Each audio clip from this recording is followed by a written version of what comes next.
टीपू सुल्तान एक ऐसा सिपा सालार जिसने अंग्रेजों को तिगनी का नाच नचा रखा, जिसकी वहशत और खौफ का ये आलम था कि उसके शहीद होने के 6 घंटे तक कोई उसकी लाश के पास नहीं गया। टीपू सुल्तान, जिसे कहा जाता था मैसूर का शेर, जिसकी बहादुरी को किया नेपोलियन ने भी सैल्यूट, जिसने भारत की पहली मिसाइल बनाकर उड़ा दी थी अंग्रेजों की नींदें। ईस्ट इंडिया कंपनी के सामने वबाले जान बन जाने वाले टीपू सुल्तान की बहादुरी के किस्से आज भी बच्चों को सुनाए जाते हैं, जिसकी मौत पर बरतानिया ने सुख का सांस लेते हुए कहा कि अब भारत हमारा है। नाज़रीन, ये बात है आज से करीब 275 साल पहले की, जब सुल्तान हैदर के घर उनके बेटे टीपू सुल्तान की विलादत हुई, जिनकी हुक्मरानी, जुर्रत, शुजात और उसूल पसंदी की दास्तान आज भी जुबान ज़द-ए-आम है। छोटे कद का ये बहादुर सुल्तान अंग्रेजों के लिए ना सिर्फ गले की हड्डी था, बल्कि अपने उसूलों की वजह से अपनी ही सफ़ों में मौजूद गद्दारों के लिए एक कहर की मानिंद था। नाज़रीन, बड़े सगीर में मैसूर के साबिक हुक्मरान टीपू सुल्तान को एक बहादुर और मुहिब्बे वतन हुक्मरान के तौर पर ही नहीं, बल्कि मजहबी रवादारी के अलमदार के तौर पर भी याद किया जाता है। नाज़रीन, ब्रिटिश ईस्ट इंडिया कंपनी का नाकाबिले तस्खीर दुश्मन टीपू सुल्तान 1 दिसंबर 1751 को मैसूर में पैदा हुआ। आरकोट के संत टीपू मस्ताने औलिया के नाम पर उनका नाम टीपू सुल्तान रखा गया। चूंकि हैदर अली खुद पढ़े लिखे नहीं थे, इसलिए वो चाहते थे कि उनका बड़ा बेटा और रियासत मैसूर का शहजादा टीपू सुल्तान फौजी और सियासी अमूर की तालीम लाजमी हासिल करे। इसके अलावा हैदर अली ने टीपू को उर्दू, फारसी, अरबी, कुरान, इस्लामी फ़िक़्ह, घुड़सवारी, शूटिंग जैसे मज़ामीन की इब्तदाई तालीम देने के लिए काबिल असातिज़ा मुकर्रर कर दिए थे। नाज़रीन, टीपू सुल्तान की शख्सियत की बात की जाए तो उनका रंग काला, आंखें बड़ी बड़ी, कद छोटा और बारीक मूंछें थी। उनको पालकी पर चलने से सख्त नफरत थी। वो घुड़सवारी को शाही सवारी कहते थे और घुड़सवारी में उनको ऐसी महारत थी कि जिसका कोई सानी नहीं था। 17 साल की उम्र से टीपू को अहम सिफारती और फौजी मशकों का आजादाना चार्ज दिया गया। वो इन जंगों में अपने वालिद का दाया बाजू था, जहां से हैदर जनूबी हिंदुस्तान का सबसे ताकतवर हुक्मरान बनकर उभरा। नाज़रीन, टीपू सुल्तान ने अपने दौरे हुकूमत में कई इंतजामी इख्तिराआत मुतारिफ करवाए, जिनमें एक नया सुकून का निज़ाम और कैलेंडर सरे फहरिस्त है। इसके अलावा उसने ज़मीनी महसूल का वो निज़ाम पेश किया जिसने मैसूर की रेशम की सनत को नाकाबिले यकीन वुसअत दी। इसने लोहे से बने मैसूरियन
साथ अपना दिफा करना जानता था। 1799 में अंग्रेजों ने 3 फौजों के साथ मैसूर पर हमला करने का फैसला किया। इस हमले में अंग्रेजों ने न सिर्फ अपनी ताकतवर फौजी ताकत बढ़ाने का फैसला किया, बल्कि अपनी बुज़दिलाना हिकमत अमली इख्तियार करते हुए टीपू की फौज में से गद्दार भी पैदा किए, जिनमें सरे फहरिस्त मीर सादिक था, जिसने अंग्रेजों को टीपू की हिकमत अमली के बारे में पहले से ही आगाह कर दिया था। इसके अलावा ऐन जंग के वक्त तयशुदा मंसूबे के तहत टीपू की फौज पर हमला करने के लिए अंग्रेजों को मौका फराहम करना था।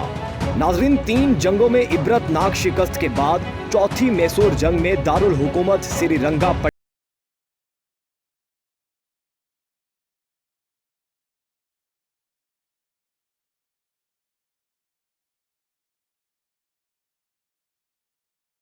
सुल्तान की फौज की तादाद सिर्फ 30,000 थी। 14 फरवरी सन 1799 को जनरल जॉर्ज हैरिस की रहनुमाई में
की मौत ने बरतानवी जनरल हैरिस को यह कहने पर मजबूर कर दिया कि अब हिंदुस्तान हमारा है। टीपू सुल्तान की वफात पर पूरे बरतानिया में आम तातील का ऐलान किया गया।